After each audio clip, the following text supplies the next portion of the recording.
Aí vem outra pergunta, né? Qual que é a profundidade do texto? Essa profundidade, ela depende de cada leitor, porque agora nós estamos falando da interpretação, né? Se eu ler o texto no nível lá do galo, do amanhecer, da manhã, do grito do galo, é uma coisa. Se eu ler o texto já construído, lá no entendimento, traduzido, é outra profundidade. Se eu pego o texto, faço a compreensão dele do tema, do problema, dos objetivos, ideias centrais, tese, conclusão, é outra profundidade. E se eu fico aqui me delongando em pensar sobre quando ele foi feito, por quem ele foi feito, onde é que eu posso levar esse texto, é outra profundidade. Então você tem várias profundidades. Por exemplo, por que grito ao invés de canto? Ora, cantar é mover o dom nas ondas da ilusão, seduzir as pedras, catedrais, coração, já dizia o Djavan. Né? Quem canta os males espanta. Ora, o canto, ele sempre leva para uma visão positiva da coisa. O grito não.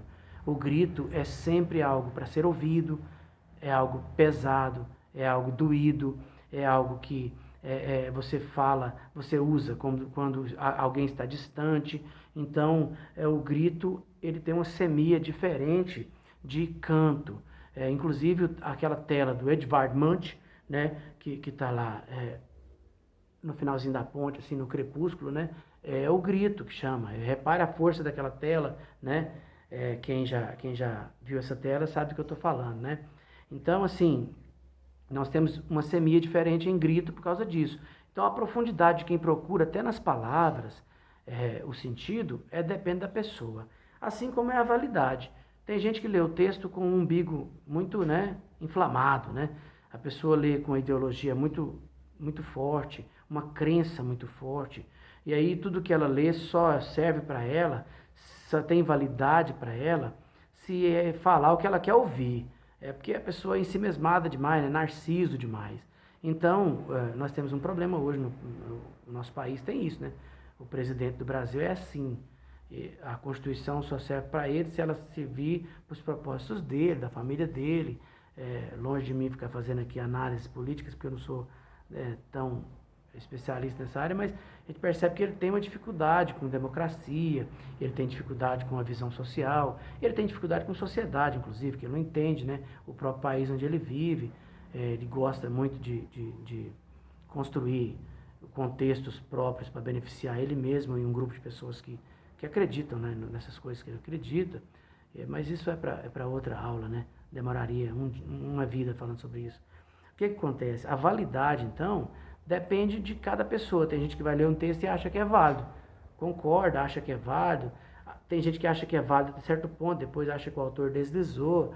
Não, nesse ponto ele desliza para mim, porque por causa disso, encontra até os argumentos para contratestar aquilo que o autor estava dizendo. Então a validade também, ela é particular.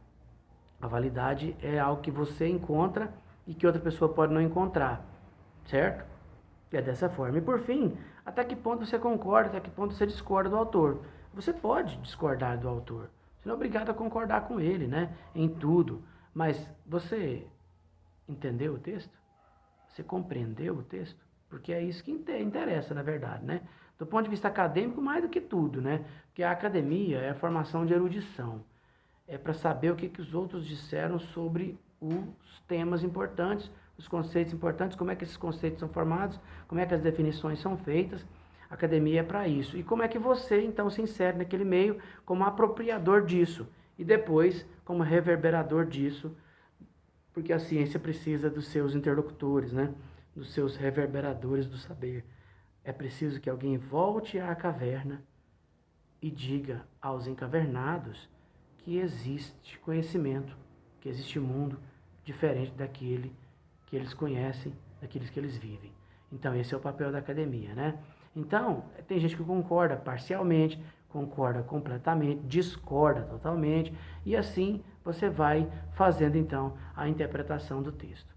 Percebem agora a diferença da leitura do texto quando nós começamos no tecer da manhã e chegamos agora num texto que fala sobre luta, sobre democracia, sobre força social construindo um futuro melhor, sobre um contexto diferente, um contexto difícil de se escrever? Então, Isso é leitura, pessoal. Isso é um pouquinho do que nós podemos fazer com todos os textos.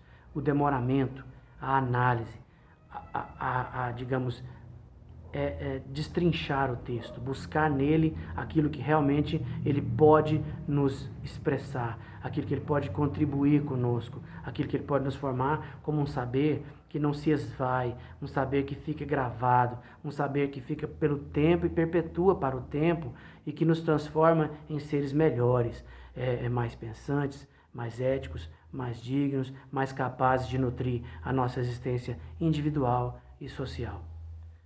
Palavra da salvação. Muito obrigado a vocês, uma ótima semana a todos. Espero que vocês tenham gostado dessa aula, porque a ideia é fazer com que vocês tenham a correção da nossa atividade de uma maneira bem detalhada, bem delimitada. Muito obrigado, um abraço a todos, fiquem todos com Deus, um beijo cheio de canção e poesia.